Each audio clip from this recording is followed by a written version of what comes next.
Hello, I'm Hiromi Kinoshita, the Hannah L. and J. Wells Henderson Curator of Chinese Art. I'd like to introduce a Chinese contemporary work of ink paintings by the artist Wang Mansheng. Since the reopening of the Chinese art galleries, I've been interested in displaying contemporary works alongside traditional pieces, to illustrate how works from the past are still very much relevant to our lives today. This album perfectly encapsulates the age-old tradition of collecting humble materials from nature, not only as a source of inspiration, but as a way of self-cultivation.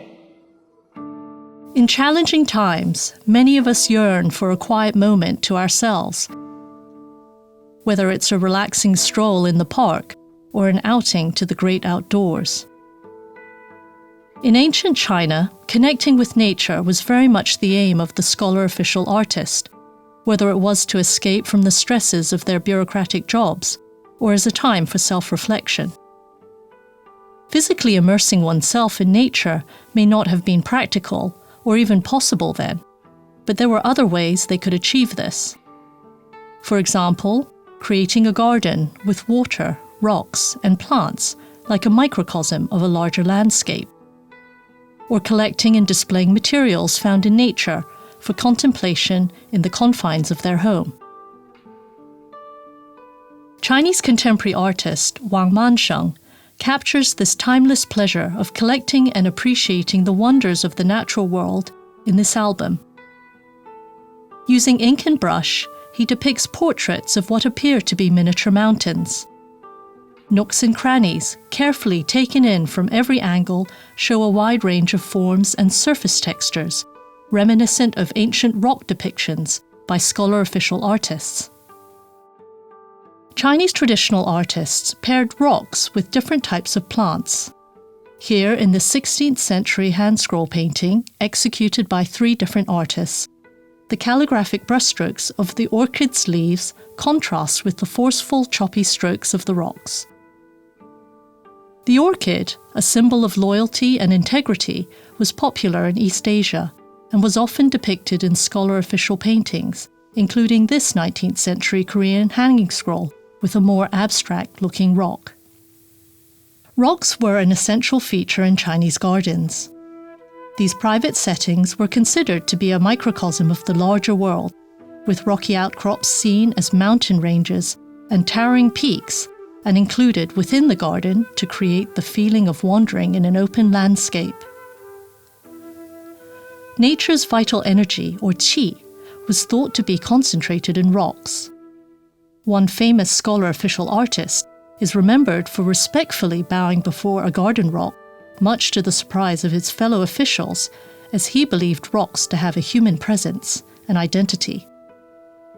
Criteria for appreciating rocks, slenderness, openness, and surface texture, were set 800 years ago and are still referenced today. Rocks became an important collector's item, and smaller specimens would be displayed in the scholar's studio, a private space where scholar officials practice the arts such as calligraphy and painting. Set on the desk or on the floor, they would offer the viewer a chance for contemplation and cultivation of the mind.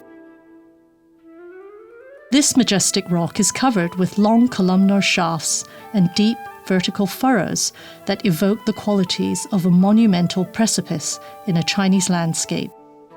When struck, it lets out a sonorous ring, a quality highly prized among collectors today. Rock appreciation was popular throughout East Asia and came in different formats, as seen here in this 19th century Japanese screen painting. In this work, the artist has chosen the smaller and more intimate format of an album to invite us in to take a closer look. Carefully selected poetic inscriptions by famous poets from antiquity conjure up images of soaring mountains. Lush towers form cinnabar peaks, lofty precipices lift blue pinnacles. At the end of the album, the artist has written a lengthy colophon revealing a surprising discovery, that the craggy depictions are not rocks, but driftwood. He explains, I've lived in the Hudson Valley for more than 20 years. I enjoy collecting various shapes of driftwood and placing them on my desk, where I look at them carefully from every angle to savor. The wood varies in size, hardness, and texture. Insects have chewed and gnawed the wood, creating vertical cliffs and precarious valleys, a cluster of peaks, myriad caves, tunnels and channels, deep ravines, hills that rise and fall, slopes and plateaus. Of all the shapes of famous mountains under heaven, there is not one that doesn't appear here.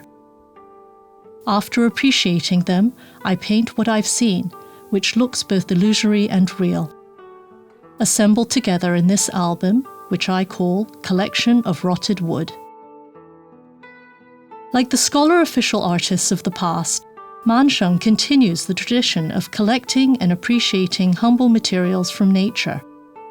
He shows us even insect-eaten driftwood can provide contemplation and inspiration, as what we see and understand is in our own mind and imaginations.